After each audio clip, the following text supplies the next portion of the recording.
السلام علیکم، میں ہوں مریم خان اور میرے ساتھ موجود ہیں مبشر لقمان صاحب۔ السلام علیکم۔ وعلیکم السلام، کیا حال ہے مریم؟ میں بالکل ٹھیک ہوں، آپ کیسے ہیں؟ میں اللہ کا شکر۔ اور میری آج صبح سے انڈیا میں بڑے لوگوں سے بات ہوئی ہے، کوئی 4-5 لوگوں سے، تو اس میں جو ہے وہ ساروں کو ششانت سنگھ کی زیادہ پرابلم پڑی ہوئی اور اس کی کام ہے، کیونکہ بالی ووڈ میں بھی میری کچھ لوگوں سے بات ہوئی تو ان کے بھی نام آ گئے اس کے مرڈر میں، اور وہ جو اس کی گرل فرینڈ تھی ریا، اس کو تو ابھی بامبے پولیس نے اریسٹ کر لیا ڈرگ پوزیشن کی وجہ سے۔ تو یہ تو پہلے دن ہم نے کہا تھا نا کہ یہ کیس سوسائڈ کا نہیں ہے، اگر وہ سری دیوی والے کیس کی بھی پروب ہونے دیتے تو پتہ چلتا کہ وہ بھی مرڈر ہے۔ تو یہ بالی ووڈ میں ایک بڑا عجیب سا کام شروع ہوا ہے۔ آئی ہوپ کہ اس کا صحیح کوئی انجام ہو۔ مرڈرز پہ مرڈرز ہو رہے ہیں بالی ووڈ ہاں میں بہت جی، زیادہ اور ایک بات یہ ہے کہ بڑا ہی نفسا نفسی کا ماحول ہے وہاں پہ، کیونکہ کام تھوڑا ہے، لوگ زیادہ ہیں، ہر ایک کو وہ پیسے چاہیے، اپنی اپنی لابیز ہیں، اپنے اپنے ان کے گروپس ہیں۔ اب دیکھتے ہیں انڈیا چائنا کا کیا ہوتا ہے۔ سر پنجاب کی بات کریں تو آئی جی پنجاب نے کام کرنے سے انکار کر دیا کیونکہ ان کی مشاورت کے بغیر جو ہے سی سی پی او اپوائنٹ ہوئے، اور یہ ابھی فیصلہ آیا ہے کہ آئی جی پنجاب جو ہے ان کا ٹرانسفر کر دیا گیا، تو اور 2 سال میں 5 آئی جی چینج ہو چکے۔ اصل میں اتنے چینج ہو رہے ہیں کو پتہ نہیں چلتا، وہ چیف سیکرٹری بھی اتنے ہو گئے، سیکرٹریز تو شاید پتہ نہیں 25 30 40 ہو گئے، مجھے تو اب ان کی کاؤنٹ ہی نہیں یاد رہی۔ یہ وسیم اکرم پلس کی مینجمنٹ اور گورننس کا منہ بولتا ثبوت ہے، اور پولیس کا حال یہ ہو گیا کہ ایف آئی آرز نہیں فائل ہو رہی، کرمنل کیسز نہیں فائل ہو رہے۔ وہ کہتے ہیں جی ہمیں پتہ نہیں ہم نے کتنے دن رہنا ہے یہاں پہ، تو کل کو ہم او ایس ٹی ہو جائیں گے، پھر ہم کہاں کہاں بڑے لوگوں سے بچتے پھریں گے کہ جن کے اوپر پرچے کٹتے ہیں، یہ ہوتا ہے وہ ہوتا ہے۔ میرا خیال ہے کہ جب تک عثمان بزدار کو نہیں ہٹایا جائے گا، آپ جس مرضی کو آئی جی لگا لیں وہ فیل ہی ہوتا رہے گا، یا تو وہ ان کے کہنے پہ کام کرے یا وہ طریقے سے کام کرے، پروفیشنل طریقے سے۔ اور حیرانی مجھے اس بات کی ہے کہ خود عمران خان کہتے تھے کہ پولیس کو پولیٹیکل ایفیلیشن سے مبرہ ہونا چاہیے، پولیس میں پولیٹیکل انفلوئنس نہیں ہونا چاہیے، اور اب ہم دیکھتے ہیں پنجاب میں پولیس کے اوپر سب سے زیادہ پولیٹیکل انفلوئنس ہے، وچ از ٹریجک۔ وہ یہ چیز کیوں خود نہیں ریلائز کرتے کہ عثمان بزدار کے خلاف اب ہم دیکھ رہے ہوتے ہیں کچھ دن بعد جو ہے دوبارہ یہی چیزیں ہوتی میں تو رہتی ہیں۔ جب بھی پرائم منسٹر کو بزدار کا نام لیا ان کے آنکھیں کھل جاتی ہیں، کان کھڑے ہو جاتے ہیں، ان کو غصہ چڑھ جاتا ہے، اور میرا خیال ہے کہ ہر وہ آدمی جس نے ان کے آگے نام لیا نا اس کا، وہ پھر اس کے بعد کئی دن تک اپنے آپ کو کوستا ہے میں نے کیوں کیا ایسا، نہیں سننا چاہتے وہ بزدار کے خلاف کوئی بات۔ اب اس پہ میں کیا کہہ سکتا ہوں، کیوں نہیں سننا چاہتے؟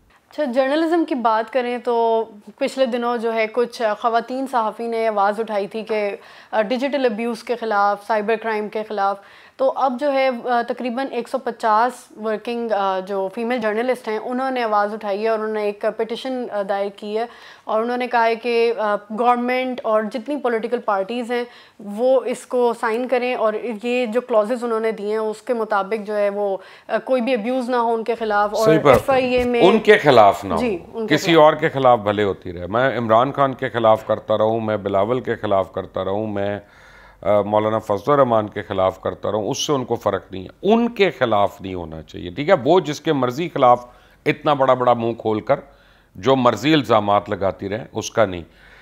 پچھلی محرم یہ جو گزری ہے نہیں، وہ اس سے پہلے کی محرم پچھلی محرم کی 7 تاریخ کو میں نے یہاں پہ لاہور کے تھانے میں رپورٹ کی، حریم شاہ کی اور سندس کھٹک کی، ٹھیک ہے نا، کہ انہوں نے چوری کی اور انہوں نے یہ غلط اپنا وائرل کی، اور میں سائبر کرائم ونگ میں نے دیا اس کو، پر پولیس نے آج تک پرچہ ہی نہیں کاٹا، یعنی رپورٹ کی ہوئی ہے، وہ پرچہ پتہ نہیں کیا ہوا کیا نہیں ہوا۔ میں کورٹ میں گیا، میں ایف آئی اے میں گیا، میں سائبر کرائم ونگ کے تھرو گیا، میری اب مجھے آج پتا چلا کہ جی کل ایس پی انویسٹیگیشن نے بلایا ہے، اب 1.25 سال کے بعد کل مجھے ایس پی انویسٹیگیشن نے بلوایا ہے پتہ کرنے کے لیے کہ جی وہ میری رپورٹ کیا ہے، ٹھیک ہے نا۔ تو یہ آپ دیکھ لیں کہ کام اس پہ نہیں بولے گا کوئی، انہوں نے جو اپنے ٹک ٹاک سے کمانا تھا یا فیس بک سے یا کسی سے کمانا تھا، اور جو انہوں نے جگ صحیح کرنی تھی وہ تو کر لی، لیکن میرے لیے اس وقت نہیں کھولا، وہاں پہ مرد اور عورت کا مسئلہ آ جاتا، وہاں پہ عزتوں کا مسئلہ نہیں ہے ان کا مسئلہ ہے جب کسی عورت کی جھوٹی نیوز کو فیک نیوز کہہ دیں ہم لوگ، یا کوئی بھی کہہ دے تو یہ کہتے ہیں کہ جی پی ٹی آئی کروا رہا ہے۔ پی ٹی آئی کیوں کروا رہا؟ پی ٹی آئی کو کیا ضرورت ہے ان کے لیے کروانے کی؟ لوگ یار میں اگر یہاں پہ کوئی ٹویٹر پہ میں دیتا ہوں نا، ٹویٹ کرتا ہوں کوئی چیز، تو لوگ مجھے کریکٹ کر دیتے ہیں کہ آپ کی یہ خبر غلط ہے، آپ چیک کر لیں، آپ سے یہ امید نہیں تھی. میرے یوٹیوب چینل پہ ایک وہ صاحب ہیں، مجھے نہیں ان کا نام میں بھول گیا ہوں، سوری یار ناموں سے میں بڑا کمزور ہوں، آپ جس کی کمپلینٹ کرتے، وہ مجھے پتہ نہیں کتنے میسج، درجنوں میسج بھیج چکے ہیں اور ٹویٹر پہ بھی بھیج رہے ہیں کہ جی آپ یہ پینگ ساؤ لیک جو ہے نا اس کا نام غلط پروناؤنس کرتے ہیں. اب مجھے نہیں پتا اس کی اصل پروننسیشن، میں تو اپنی طرف سے صحیح لیتا ہوں، لیکن وہ بات کہ آپ ایک پڑھے لکھے آدمی اگر ہیں تو آپ پلیز اس کی پروننسیشن صحیح کر لیں. اب وہ آدمی ایک میرے اوپر تنقید کر رہا ہے، میں اس کو اپنے اوپر الزام تراشی نہیں سمجھ سکتا. وہ ایک آدمی اس نے کیونکہ اتنے میرے خیال درجنوں دفعہ کی ہے کہ وہ فرسٹریٹ ہو گیا، وہ کہتا ہے آپ کو سمجھ کیوں نہیں آتی ہے. مجھے لاسٹ اس کا میسج ہے کہ آپ کو سمجھ کیوں نہیں آتی ہے. تو بھائی بات یہ ہے کہ آپ سمجھیں کہ یار میرے میں کوئی اچھائیاں ہوں گی تو کہیں نہ کہیں کمزوریاں بھی ہوں گی، یہ ایک ایسی کمزوری ہے اس کو معاف کر دیں. لیکن ان کے اوپر اگر کوئی کرے کہ آپ کی خبر جھوٹی ہے تو یہ سمجھتے ہیں ہراسمنٹ ہے، which is wrong. We cannot become hostage to some women who think they are above the law. You know, nobody should be above the law. اور اگر کوئی ایسا لا بنانا بھی چاہیے کہ سائبر کرائم ابیوز نہ ہو تو وہ پھر میرے خیال سے جینڈر بیسڈ نہیں ہونا چاہیے. سائبر کرائم لا بنا ہوا ہے نا جی، سائبر ونگ بنا ہوا ہے ایف آئی اے کا. آپ پرابلم ہے کہ سارے بڑے اس میں پھنستے ہیں، ٹھیک ہے نا. اب آج مجھے پتا چلا ہے، پہلے تو میں مبارکباد دوں رؤف کلاسرا کو. رؤف کلاسرا ہمارے کولیگ بھی ہیں اور ہمارے بڑے پیارے دوست بھی ہیں، میرے تو کولیگ بھی رہے ہیں. وہ ایک کیس جیت گئے ڈان سے. ڈان کے کوئی ایک دو کالمسٹ ہوں گے یا اینکرز ہوں گے، مجھے نہیں پتا، لیکن ایک کیس جیتے ہیں وہ ان سے کہ انہوں نے ان کے اوپر غلط الزامات لگائے تھے. وہ کورٹ میں گئے اور اب ان کو الزامات لگانے والوں کو 10-10 لاکھ روپے ہر جانا ہوا ہے. تو رؤف کلاسرا نے تو یہ جنگ الگ لڑ لی، لیکن کیا آج ڈان میں بھی یہ ہمت ہے اور دیگر چینلز میں یہ ہمت ہے، تمام اینکرز میں یہ ہمت ہے کہ وہ رؤف کلاسرا کو مبارکباد دیں اور دوسروں کو کہیں کہ آپ نے یہ کیا؟ چلو آپ ان کو یہ کہہ دیں آن ایئر آ کے کہ ہم سے غلطی ہوگی تو ہم کہتے ہیں یار تم پیسے معاف کر دو، ٹھیک ہے. کلاسرا کر دے گا، میں کلاسرا کو جانتا ہوں، وہ بہت بڑے دل کا آدمی ہے اور یہ ساؤتھ پنجاب کے لوگ ویسے ہی بڑے خوبصورت ہوتے ہیں اور جو ہے بڑے دل والے ہوتے ہیں، تو وہ کر دے گا. لیکن آپ مانے تو صحیح نا کہ آپ نے غلط کیا. اب وہ آپ کو پروسیکیوٹ کر رہا ہے تو آپ کہہ دیں کہ مجھے ہراس کر رہا ہے، یار یہ تو نہیں ہے نا. ہم اس کو یہ کہہ سکتے ہیں کہ یہ جرنلزم میں رائز آف فیمنزم ہے. ایک نہیں، فیمنزم کیا ہوتا ہے؟ فیمنزم کیا ہوتا ہے؟ فیمنزم یار آپ اپنی ماں کی خدمت کرتے نہیں ہیں، اپنی بیوی کا آپ خیال نہیں کریں، ٹھیک ہے نا.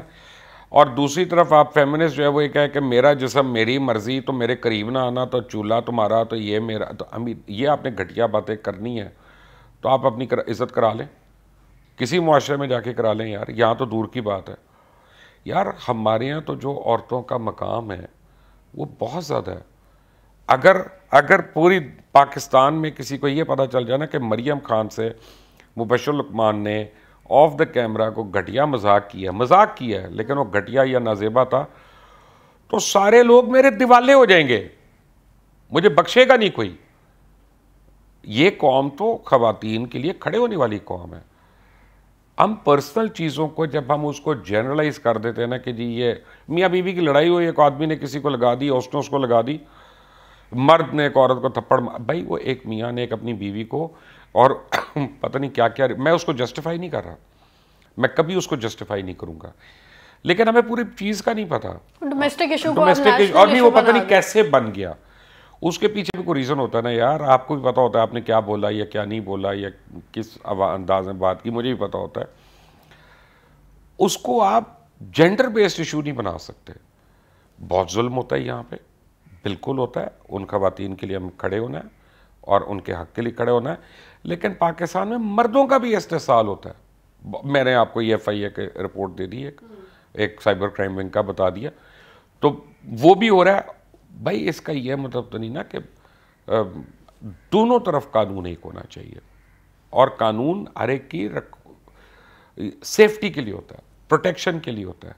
کسی کو ایج دینے کے لیے نہیں ہوتا. قانون has to be on a level پہ.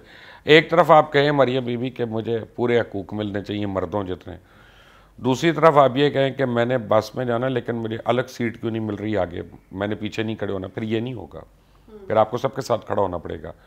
آپ کہ میں بجلی کا بل دینے جا رہی ہوں تو عورتوں کی الگ لائن کیوں نہیں ہے؟ بھائی تمہیں پورے حقوق چاہیے نا, تو پھر ہماری لائن, ہمارے حقوق کیوں مار رہی ہو؟ پھر پورے لائن میں کھڑی ہو, ٹھیک ہے نا, پھر وہ والے حقوق ختم ہو جائیں گے. یہ نہیں ہو سکتا کہ مجھے وہ بھی چاہیے تو وہ بھی چاہیے تو وہ بھی چاہیے تو وہ بھی دے دو اور مجھے بس پھر مجھے پوچھو نا. نہیں, برابری بھی چاہیے اور پریولیج بھی چاہیے. یا برابری کر لو یا پریولیج لے لو. ہم تو برابری سے بہت زیادہ پریولیج دیتے ہیں اپنی خواتین کو, کیونکہ ہم عزت کرنے والے ہیں سیدنا عائشہ صدیقہ کی, ہم عزت کرنے والے ہیں سیدنا خدیجۃ الکبریٰ کی, ہم عزت کرنے والے ہیں سید فاطمۃ الزہرا کی.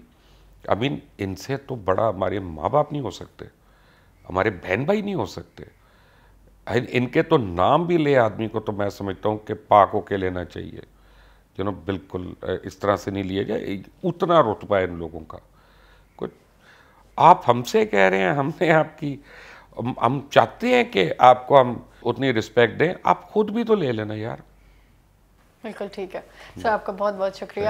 ویورز آپ کا بہت شکریہ. اگر آپ کو یہ پروگرام پسند آئے تو اس ویڈیو کو لائک کریں, اپنی رائے ہمارے ساتھ کمنٹ سیکشن میں شیئر کریں, چینل کو سبسکرائب کرنا مت بھولیے گا, بیل آئیکن پریس کریں تاکہ ہماری لیٹسٹ ویڈیوز آپ تک بر وقت پہنچ سکیں. اپنا خیال رکھیں, خدا حافظ.